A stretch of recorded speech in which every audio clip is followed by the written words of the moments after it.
Assalamualaikum warahmatullahi wabarakatuh.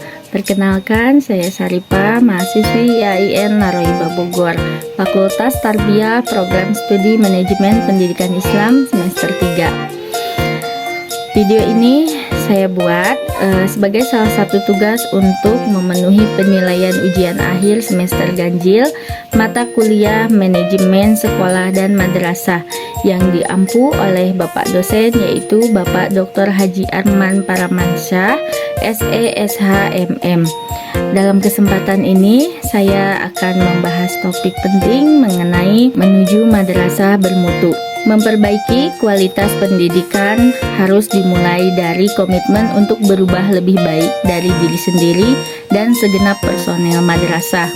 Untuk itu, dibutuhkan sosok pemimpin yang kuat dan handal sebagai upaya membentuk budaya mutu yang akan mampu mengantarkan madrasah ke depan lebih baik. Hari ini dan hari-hari seterusnya harus meningkat lebih baik dan bermakna. Hidup bermakna jika terajut tali kasih dan sayang. Nah, pengertian mutu dan jaminan mutu menurut IBM, mutu adalah kepuasan pelanggan. Kemudian berdasarkan ISO 9000 dasar-dasar dan kosakata, maka diartikan sebagai memenuhi persyaratan yang disepakati, memberikan keyakinan dengan bukti nyata bahwa kebijakan mutu dan sasaran mutu akan dipenuhi, mengatur pertemuan antara individu dan antar bagian atau departemen dalam organisasi, melakukan perencanaan pengendalian aktivitas yang bersifat kritis dan memeriksa kebenaran bahwa rencana mutu dan proses berjalan secara efektif. Kemudian praktik manajemen mutu dilakukan secara menyeluruh pada setiap bagian organisasi, dilakukan dengan pengukuran kinerja baik yang bersifat finansial maupun non-finansial. Kemudian menurut SNI 198402-1991 dimaksud jaminan mutu adalah seluruh perencanaan dan kegiatan sistematik yang diperlukan untuk memberikan suatu keyakinan yang memadai bahwa barang atau jasa memenuhi persyaratan mutu.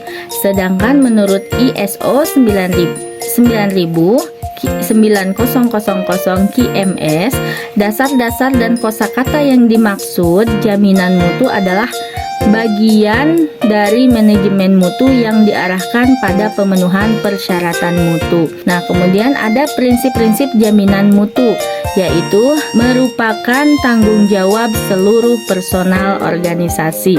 Jadi melakukan tindakan yang benar pada tahapan pertama aktivitas, kemudian berkomunikasi dan bekerja sama dalam setiap aktivitas yang dilakukan. Adanya suatu sistem yang terdokumentasi, adanya tindakan pengendalian pada setiap tahapan aktivitas. Pemimpinan pendidikan mutu, pemimpin harus memiliki visi dan mampu menerjemahkan visi tersebut ke dalam kebijakan yang jelas dan tujuan yang spesifik. Peters dan Austin dalam bukunya Buku Salis tahun 2006 halaman 169 yang menentukan mutu adalah sebuah institusi, adalah kepemimpinan. Menurutnya, gaya kepemimpinan MBWA atau Management by Walking About, manajemen dengan melaksanakan, dapat mengantarkan institusi pada revolusi mutu. Nah, pemimpin pendidikan menurut perspektif-perspektif, visi dan simbol-simbol, kepala madrasah harus mengkomunikasikan nilai-nilai institusi kepada para staf, para pelajar, dan komunitas yang lebih luas. MBWA adalah gaya kepemimpinan yang dibutuhkan bagi sebuah institusi. Untuk para pelajar, ini menggambarkan bahwa institusi memiliki fokus yang jelas terhadap pelanggan utamanya. Nah, otonomi, eksperimentasi, dan antisipasi terhadap kegagalan. Pemimpin pendidikan harus melakukan inovasi di antara para stafnya dan bersiap-siap mengantisipasi kegagalan yang mengiringi inovasi tersebut. Menciptakan rasa kekeluargaan. Pemimpin harus menciptakan rasa kekeluargaan di antara para pelajar, orang tua, guru, dan staf institusi. Ketulusan, kesabaran, semangat, intensitas, dan dan antusiasme. Sifat-sifat ini merupakan mutu personal esensial yang dibutuhkan pemimpin lembaga pendidikan.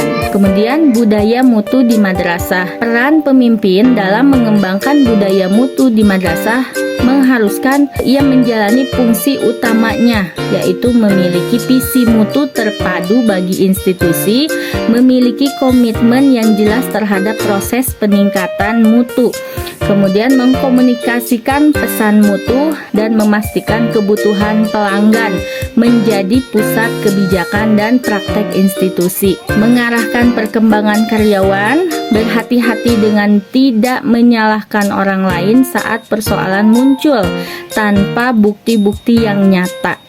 Kemudian kebanyakan masalah muncul akibat kebijakan institusi, bukan kesalahan staf.